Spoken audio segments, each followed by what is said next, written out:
Hmm.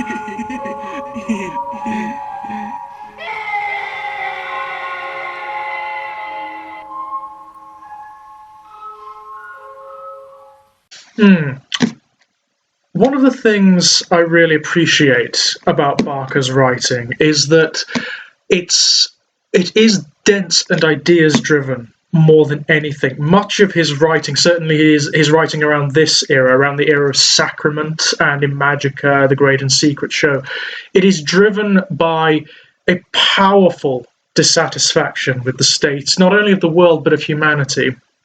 He is profoundly disappointed in the nature of our arguments, not just the conclusions that we come to, but the dynamics of argument, the parameters under which we allow argument or debate to occur. As a result, when he writes about something that's culturally or politically relevant, such as in Sacrament, which is it's arguably Barker's only book that is specifically about the experience of being a gay man. Most of his other works do explore these kinds of dynamics and issues and situations in a very tangential manner or in a non-specific manner. This is the only one that is specifically and directly about that experience. But what he does in this book is it is not some political or socio-cultural tract. He does not talk about LGBTQ rights in terms of what can be prescribed by legal systems or by nations, by governments, or what can be bestowed, what we can be allowed to do. And in so doing, he makes the most trenchant argument and comment of all, which is that even those of us who are keenly aware of these problems, of the sort of problematic situation that we as self-defined LGBTQ people hold within culture and society, even the most ardent warrior or commentator who advocates our humanity, our rights and whatnot, tends to do so within very prescribed dynamics, within safe parameters. We allow our enemies to define the parameters of argument. And in so doing, we legitimize their authority. Not deliberately, but we do. We allow them the assumptions that they have the right to comment upon our most intimate relations to other people, to the legitimacy of our affections and our desires and our love for others, our aesthetic appreciations. They in allowing them to prescribe the parameters of debate, we cede territory in our own lives and minds and our innermost, most intimate relations to other human beings in our mindscapes, if you like. We cede territory to them, and that is a massive problem. It's a massive problem because it's a slave mentality. It's a slave mentality. When we talk about rights that can be given, or they can just as easily be taken away, we allow for the assumption of authority in this regard, and that is a problem. It shouldn't be the situation that we're arguing that our love is just as legitimate as anyone else's, that our relationships are just as legitimate as anyone else's. They are. They self-evidently are, within their own dynamics, within their own parameters. They are.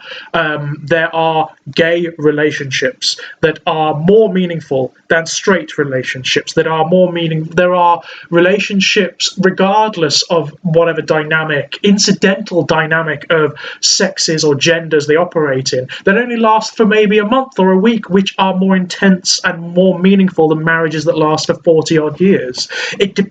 Each individual relationship can only be determined in terms of its worth based on A, the participants, those involved, and B, what significance they take from it. Each relationship, regardless of how many participants it has, regardless of what the dynamic of participants are, whether the participants are straight, whether they identify as LGBTQ, whether they are androgynous or asexual or male or female or hermaphrodite or whatever, it only has significance and relevance to those who are involved. And that is the truth of the matter, the fundamental truth. So you can have relationships that last for a month or 3 months or a week that are so meaningful to maybe even just one of the participants that it changes their lives and their parameters and their self-definition so profoundly that to them it is one of the most meaningful things in their lives. On the other hand, you can have marriages that are perfectly prescribed. They are straight, they are male, female, they have children, but the marriage itself is a sham. It's a shambles, and that happens more often than many of us are willing to admit, doesn't it? We all know them. We all know them. We all know those couples who have been married for 40 odd years who do nothing but bitch and moan and snipe at one another, who fucking hate one another. They clearly fucking hate one another and should have never got married. They should have never had children. They should have been divorced years ago, but they go on because they don't know anything else, because they're afraid. They're afraid of losing the familiar misery, as it were. Familiar misery is preferable to potentially more pleasurable or fulfilling unknowns in this regard.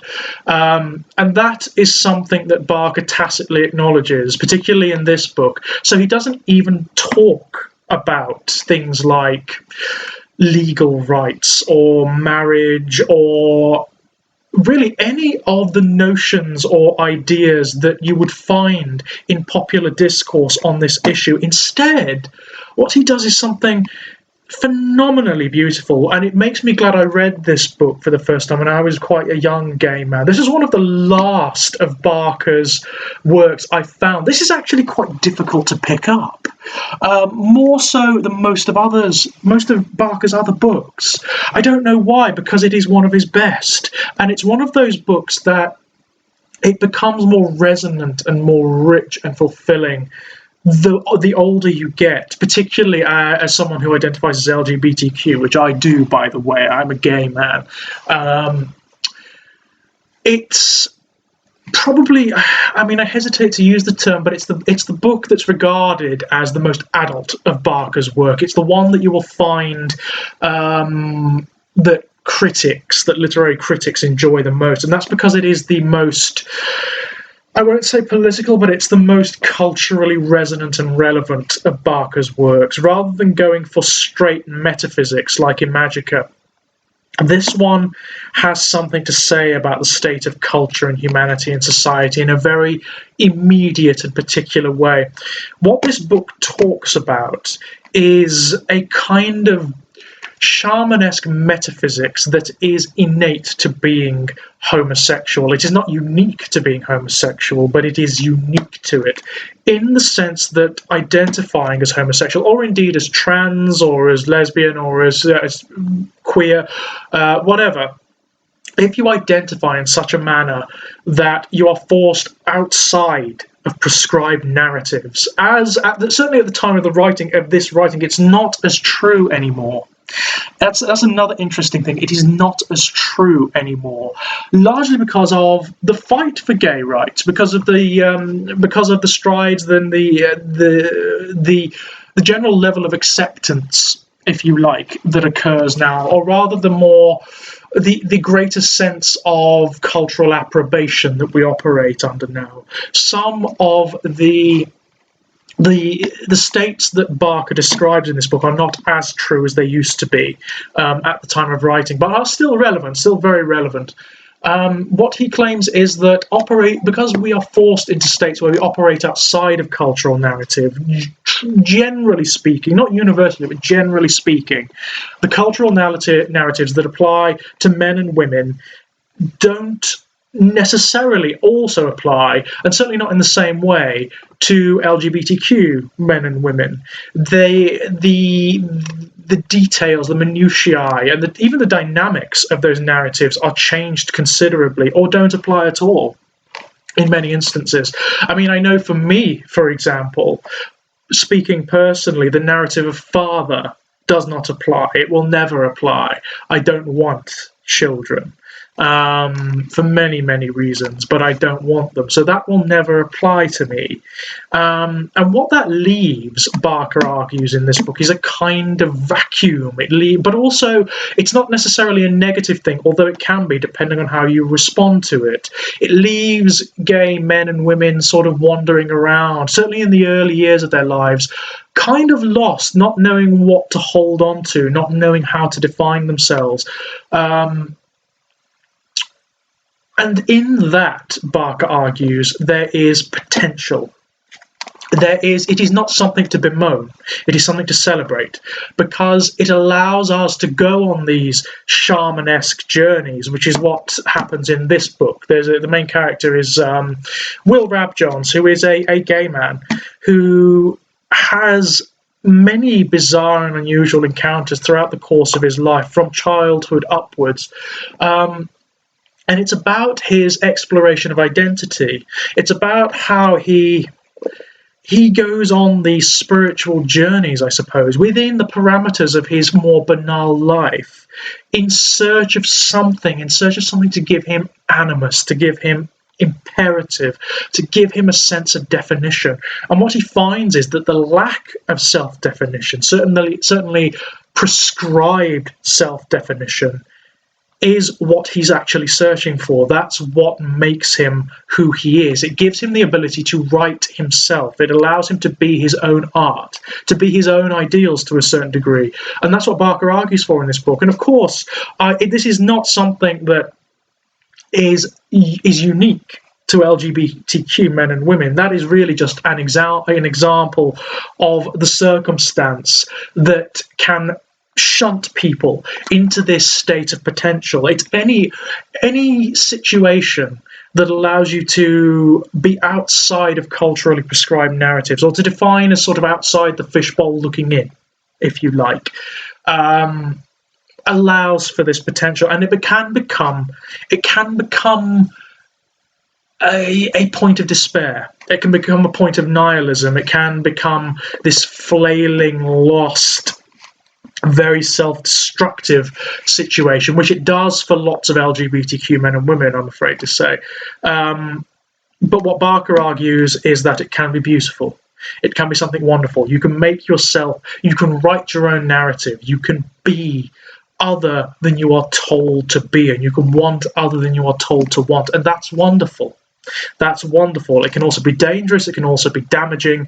It can be intense and extreme. But it can be beautiful. It can be as transcendental as it can be destructive.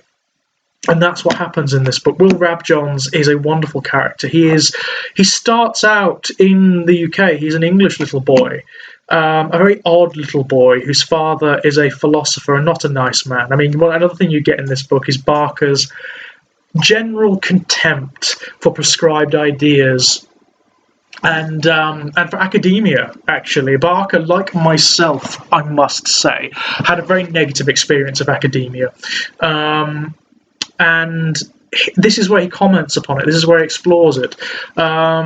Will's father is a very desolate man.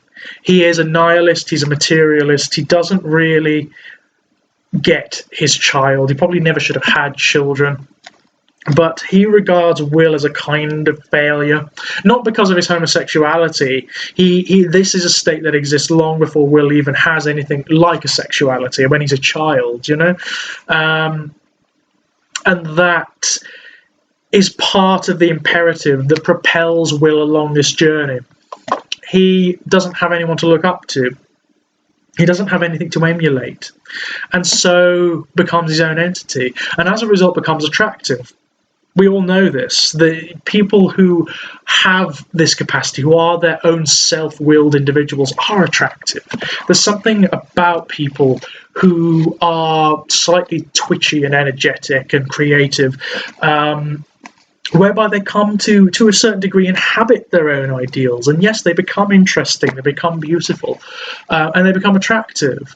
I know it's very attractive to me. All of the people I've ever dated, which is not that many actually, have all been creative people. They've all been interesting people. They've all had their own space and their own realm around them. They seem to recreate the world wherever they walk, make their own states, which is beautiful. It's absolutely wonderful. And that's what this book extols, I suppose. It has an element of socio-cultural tract about it, but that's not all it is. It is something much more beautiful and it actually blows apart the parameters of argument and gives young LGBTQ people the ideas and the sort of abstract tools for resculpting themselves. I would say to any young LGBTQ people watching this, read this book. Read this book. If you are the parent of a young LGBTQ person, give them this book and have them read it, and it will help them. It will help them find out certain things about themselves. It will give them the means of building certain things about themselves. And it's beautiful. It's absolutely beautiful. It's one of the more quiet of Barker's books too. It does have the surreal and the fantastical elements to it, but it's more like magic realism. It's more like Angela Carter than, say, Neil Gaiman or someone like that, where the abstract and magical elements, although they are literal, have this weightlessness to them. They have this wonderful, drifting, dreamlike quality, and they're highly metaphorical. Will has this very particular, abstract, almost lexicon, this metaphorical alphabet of characters and places that he develops over time, and you need to decode them. It's really interesting. He has these imaginary and dream-like flights where he wanders through woods and encounters talking foxes and all sorts of weird and wonderful things, and you need to understand what these metaphors are to get the best out of this. For those who enjoy Barker's more weird, more surreal, and genuinely fantastical aspects, those are here. There are things in here, like Will encounters a creature, two characters, Jacob Steep and oh, that's terribly. I can't remember the female character's name. That says a lot, really, doesn't it? That's a almost Freudian thing going on there. Yeah, I concentrate more on the male character than the female one. Of course I do. Of course I do. She's a great character, but I can't remember her name right now. Jacob Steep and his female counterpart, who are not human. It's difficult to tell quite what they are, certainly at the beginning of the book. It becomes apparent by the end. But they are very significant to Will Rabjohns. They're very significant to how he eventually develops and what he eventually develops into. In fact, there's a connection, particularly between Jacob and Will. There's a connection between them. They meet when Will is a child, and something is formed between them, some unspoken bond. And as Will grows, that develops, unbeknownst to him, and Jacob is tormented by it. And Jacob actually comments at one point, if he'd been straight, if he'd been a father and a husband, then it wouldn't have probably been a problem. He'd have been too preoccupied with other things. But because he's not, this connection has deepened over time, and it's affecting Jacob. And he can't stand it. It's tormenting him. And so he sets off on this quest to purge himself of it. It's a very, very strange, bizarre story, but very beautiful. And it probably has some of the most well-developed characters in all of Barker's fiction. It makes me weep when I read this book. It is not a happy book at all. It's in fact, and it's not nihilistic at all. It's not that dark. There is hope in this book, and there's hope at the end, but it comes clothed in death. There is a sort of melancholy transition in this book where Will grows up in a very meaningful and profound way, but in a way that removes him from humanity, in a way that removes him from others around him, whilst at the same time reconnecting him to them. It's a beautiful thing. It's a very beautiful thing, very profound, and it moves in ways that art does, or that music does. I always find the emotion at the end of this book is very strong. It's the kind of book that leaves that electrical chill up your spine, and that leaves you feeling like you can't quite express what you've just experienced. It's very beautiful. And for those who may have been, and we will come to them, but those who may have been a little bit disappointed in Barker's latest output, we'll get to those, by the way. This is one of the ones. It's one of a very strong body of work. Weaveworld, Damnation Game, Magica, Cold Heart Canyon, Everville, Sacrament, Cabal. All of those are beautiful. All of those are stunning. Galilee, all of them are stunning books. They are not just stunning, they're some of the strongest in their genre or outside of their genre. They, like this book, you'll find this largely in the horror section, but that is so wrong, and you'll see why when you read it. It is so wrong. It is not a horror book. It is not a fantasy book. It is not a magic realist book. It is not a science fiction book. It is not a gay book. It is all of these things and none of these things, like all the very best literature. It is some of the best fiction that LGBTQ people, but not just LGBTQ people, can take things away from, can take very important considerations from. And I cannot sing its praises highly enough. It is beautiful, and you really cannot get better. You really can't. There's very little better than this. I cannot say anything more about this book. I want to read it now. I've talked myself into wanting to read it again. And look at my copy. I mean, look how dog-eared that is. Look how sun-bleached it is. That's because this has been with me across the world. It's been all over the place. I think I've read Sacrament about 12 times. Not as much as Weaveworld or Magica, but quite a lot. And this is my first copy of it. This is my first and only copy of it. It took me a while to find, as I say, and it's a stunner. Just prepare yourself. It's also very triggering, very powerful. It deals with lots of very strong and emotive concepts, including child abuse. There's developing sexuality in here. There's gender identity. There's religion, there's art, there's all sorts of weird and wonderful stuff in this. There's so much. I could be here all day. You could write theses on this book, and they have been written. I know I've read them, and it's going to change things for you. If you read it, I guarantee it will change things for you.